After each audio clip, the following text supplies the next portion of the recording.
is familiarity. He was a servant in the house.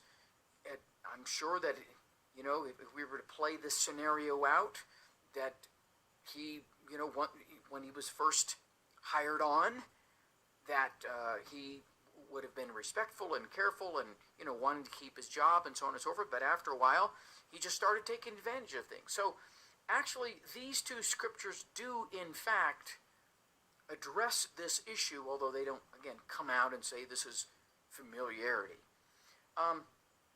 So what I want to do is I want to talk first and present something to you first, and that is the contempt that we often develop through familiarity toward other people. And the fact of the matter is when you begin to really survey your own life, you're going to see this. And I would have to say that at this particular snapshot of time, that all of us have at least some contempt in our life. And it really needs to be dealt with. But if you start looking, and when you ask the question, who do we grow to resent? Who do we grow to despise or look down on? Well, for one thing, who can be more familiar than family? That's actually where we get the word familiar. It's related to family. So let's be honest, husbands, wives, isn't it easy? Don't we find ourselves, again, taking advantage of or resenting, looking down on even our spouse at times? All of us who are married deal with this at one point or the other. And we either deal with it positively or we deal with it in a very bad way. In other words, we give into contempt. We start having ill feelings toward our spouse because we know them so well. And actually, this is the most intimate we will ever know any human being as a spouse. And so this is where number one, this is why I listed this, this is number one where we've got to be careful in our own marriage. Let me just back off a second and say something. My dad used to say constantly as I was growing up in church under his ministry that every kingdom principle can be practiced in the home. And folks, I have learned over the years by my own experience as well as by counseling as well as by simple observation that statement was absolutely true. It is absolutely true. Every Christian attribute must be practiced in the home. And so when we're talking about, for example, loving our neighbor, a lot of times we're not even thinking about our husband, our wife, our kids, our relatives. We're not even thinking about that. And right there, that in and of itself, that ignorance, that looking over of our family shows that we already have a measure of contempt. If not a measure of contempt, then I would say certainly the platform is there. The seed work has already been sown in our hearts. We cannot afford to take advantage of our spouses. Now, I could go on, I really could, because, sitting through my dad's ministry and him talking for years about marriage and the importance of marriage. I could go on and on and on, but I think you've got the basic understanding here. Here's another way that we are another place in our families or another group of people in our families that we tend to despise and hold contempt for. And that is our siblings, our brothers and sisters. And I think that following the husband and wife relationship, the next relationship right there, number two relationship, where it's so easy to fall into contempt, and that is with, again, your siblings. And I know that for myself, I've been guilty of this. When growing up, I looked down on. I was the oldest, so that didn't help. But I look down on my two brothers at times and my sister, and you just take advantage of them. I mean, come on, they're your kid brother, kid sister. And for that matter, even younger siblings. Well, he's my older brother, or she's my older sister, what have you. But the fact of it is that we're guilty of not seeing the value of our siblings. Okay, we can talk about our relatives, can't we? The same exact thing. But let's move on a little faster here, because again, the spouse and the siblings, they're the big ones. I think the easiest.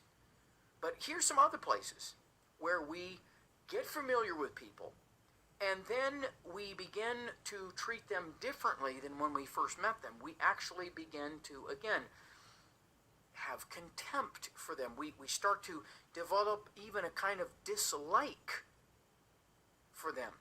And we carry that dislike throughout the days, the weeks, the months, the years even, in our job. One of the first people on the job that we develop contempt for is our boss. And that's actually kind of popular, isn't it? He's the big guy. He's the number one guy. So let's pull him down. Let's demonize him. Let's make a voodoo doll and of him, and let's stick the pins of gossip and blackballing. Let's stick it into him, or her for that matter. And whether that boss be the owner of the company or the manager or what have you, we hold contempt for our bosses. And may I just say this, whatever contempt we're talking about today, it's all wrong. It goes completely contrary to the spirit of Jesus Christ. And we're going to be getting into that later, but I need to let you know that's how serious this subject is. Again, as the Lord was showing me this, I began to realize, wow, this is needful that we talk about this. Okay, who else do we have contempt for on the job? Who else we become familiar, too familiar with, and we stop respecting them? Our co-workers, the guy, the girl that's right next to us, whether that's on the machine next to us, or on the route next to us, or on the desk next to us.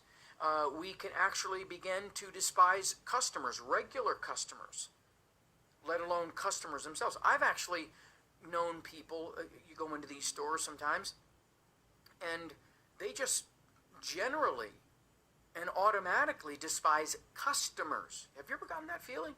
The person across the counter, is looking at you, the customer who's about to hand them a wad of money.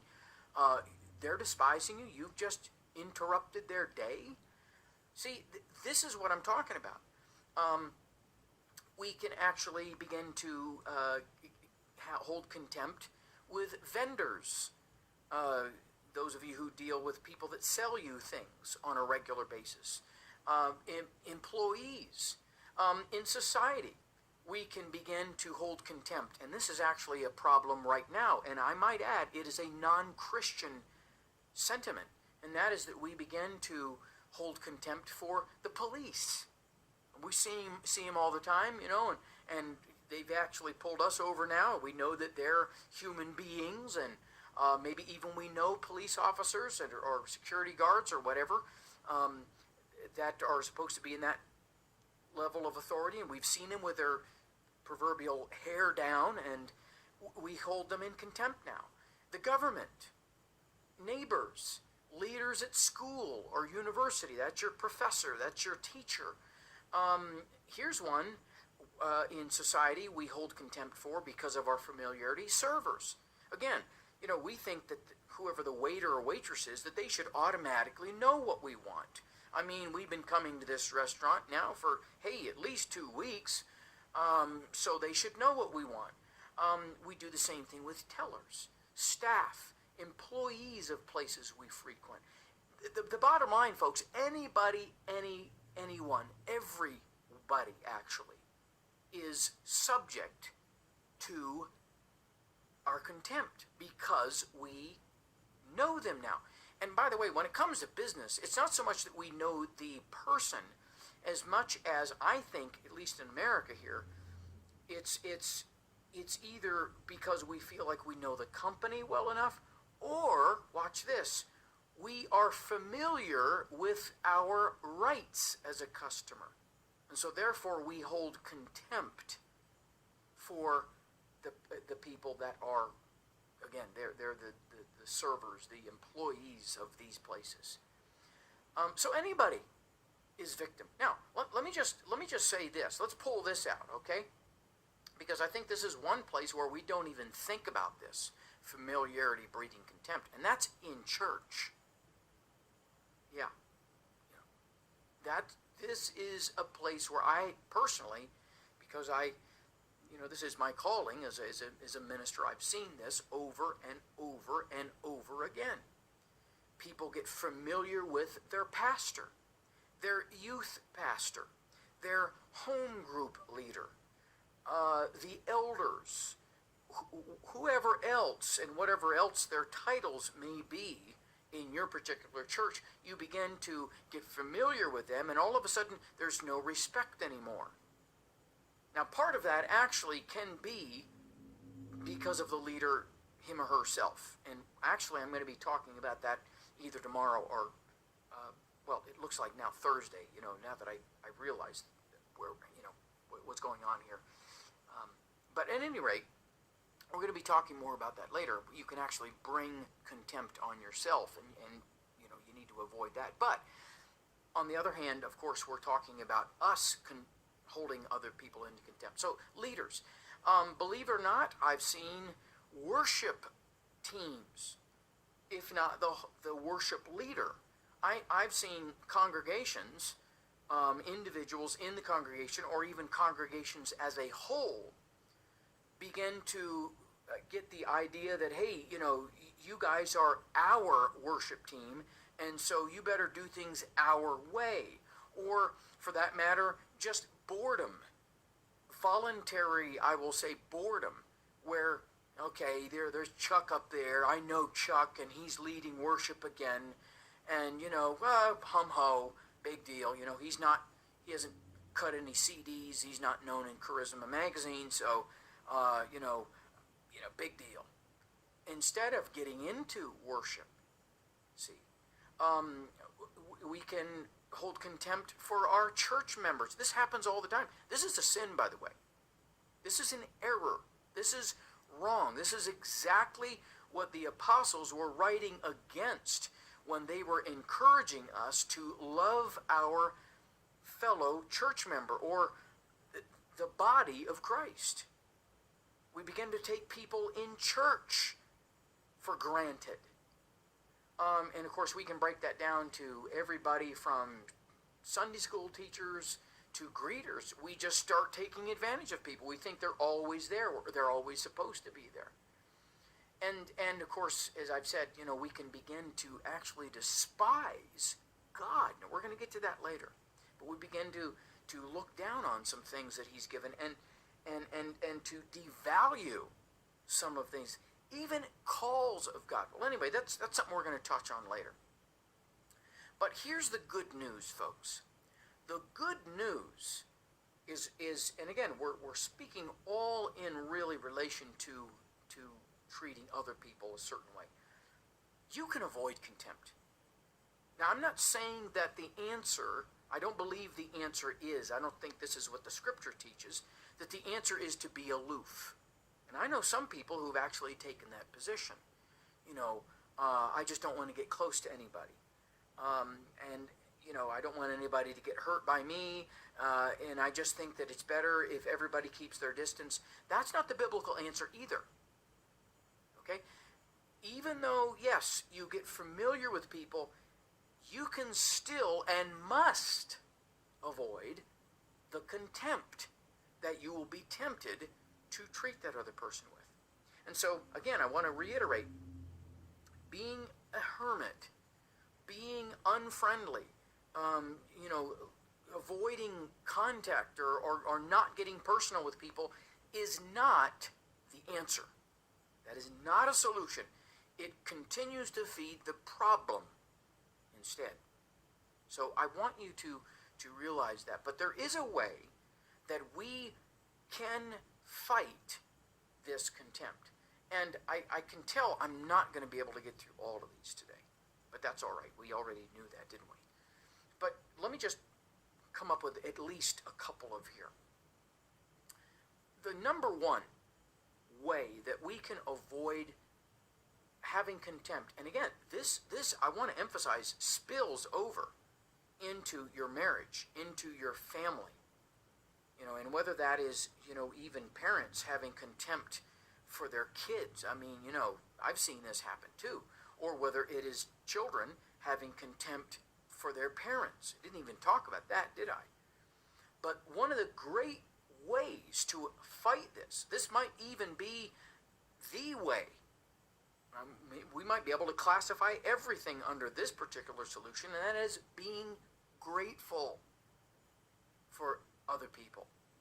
Being grateful. I think of a job. I think of being at the job. And I remember years ago when I was a house painter, we would be, at one point, we would be painting these new homes. They were quite large, and they were really for people on an upper scale of income. So they were quite large, and we would be spread out throughout the house, and painting individual rooms or what have you. I usually had the job of the fun job of, I say the tongue-in-cheek, of cutting in, and then somebody else would come behind and roll. But often we would have other people in the house, and they would be working as well. And a lot of times that was an electrician or a plumber, but in this particular case that I'm thinking of, there was a young man who was hired by the company to clean the units, and usually he didn't work with us painters because as he was sweeping and so on and so forth, the dust would come up, and dust does not look nice on a finished wall that is just freshly painted. But be that as it may, I remember this guy on one particular day, his behavior struck me so much. On one particular day, he was working in the same house that we were, and there was no carpet on the floor, by the way. So everything that he was saying and that he was talking, because people would come in and out of the house and he would strike up conversations, would reverberate. You could hear it all over the house because there was no carpet again. And I'll never forget, here he is. He's standing, hand on his broom. Now check this out. He didn't have any other job to do. He just had to sweep. Have you ever swept? Anybody can sweep, practically. And if you're able-bodied, you can sweep. And it's really not a hard task, is it? I mean, obviously, you got to pay attention to what you're doing, and you got to make sure that you're getting up what is supposed to be swept up. But otherwise, it doesn't take a whole lot of effort. Or it doesn't take, a whole lot of skill or anything. It's an easy job. But this guy would sit and with his hand on the broom, leaning against the broom, standing up, and he would talk about, oh, this job is so below me. I am so better than this. I can do this and I can do that. And he would go on and on and on. And I remember this particular day, it just struck me. He talked all throughout lunch break as other guys were coming in this particular house, other guys who were working on the same property, they would come in and have lunch inside of the house, with their lunch boxes and so forth. And he would sit there and remember this one particular day, and all he did all day long, especially over that lunch break, was talk about how much he deserved. And I thought to myself, buddy, you can't even sweep. You're not even thankful that you're sweeping. How in the world, if you can't show yourself faithful, now this does sound like scripture, doesn't it? It's because it is. If you can't be found faithful, how do you expect to have promotion? How do you expect to get more? And see, that's what I'm saying. This young man despised the familiarity of that particular job. He's despised, had contempt for the simplicity and probably the familiarity with the job of sweeping. And by the way, I got to say this. After that particular day, I never saw that young man again. I'm going to assume that he was fired. Probably because the other workers who were there, who happened to be diligent in their work, I knew them, probably reported him to the boss. And the guy probably lost his job. But the point of it is here as we end today, gratitude is I would say the number one cure for avoiding contempt, for avoiding the contempt that comes by familiarity. Be grateful for your wife, gentlemen. Be grateful for your husband, ladies. Be grateful. Listen, be grateful for your parents. Don't wait until all of a sudden some terrible accident happens and all of a sudden you realize the value of your parents, your siblings, your relatives, your boss, your whoever else. Don't wait until you lose. All right, friends, brothers and sisters in Christ, check this out. This is what we call the gallery. So you're going to see some pictures that I've used on my screen, but these are giant pictures. So this one up here you might recognize. These are all 4 feet by, some of them are like, they're 8 feet, 4 feet by 8 feet. You see this? This is, you can actually print brick. So instead of having, it's not actual brick. It's just on a piece of wood. On actual wood. See? Wood. 1 inch thick. But it looks just like brick. Over here we got this familiar picture. Doesn't that look beautiful in a wall size? Just gorgeous. Color. This is printed on wood. This is plywood, y'all. Look at the detail. See, look real close. You can see it's plywood. See the grain? See the grain? And we got acoustical ceiling tiles up here. A variety of them. This is really pretty. That's plywood. Plywood. Beautiful pier scene here. Beautiful scene in Alaska. This beautiful 57 Chevy. It's gorgeous. Look at the gleam on that chrome. That's printed on foam, the foam composite. So many options. This is some of the stuff I love, printed on the metal plates. Beautiful. This is what I recommend. We can print on glass. Here's some more bridge.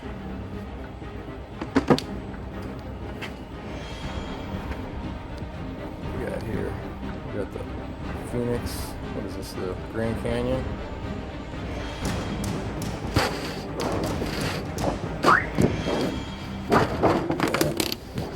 The really pretty lightning scene. I love this one.